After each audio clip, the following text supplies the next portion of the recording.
Welcome to Man Does Tech, where I solve the problems you didn't even know you had. You signed into the right Google account. Good. Now go straight to My Activity and select the account and device you're fixing. Once there, use the search box or filter to find recent entries. Remove them immediately by clicking the three dots and choosing Delete. Make sure Web and App Activity is visible so you can inspect items. If you don't want future logging, toggle Web and App Activity off. Do it now to stop new entries while you continue. Once you've filtered by date and product, select batches of items to delete so you don't miss anything. You can click the checkbox for multiple entries, then hit Delete to remove them in bulk. To prevent future buildup, set Auto Delete to 3, 18, or 36 months.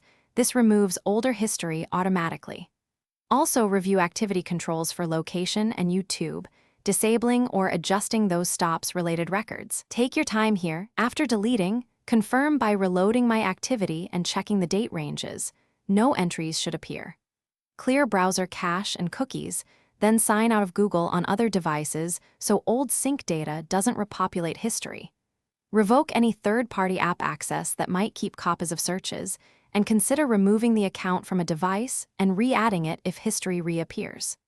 If deletion fails, use account security settings to force a logout across devices. This often resolves.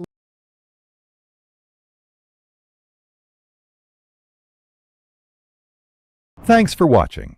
If you found this helpful, don't forget to like and subscribe.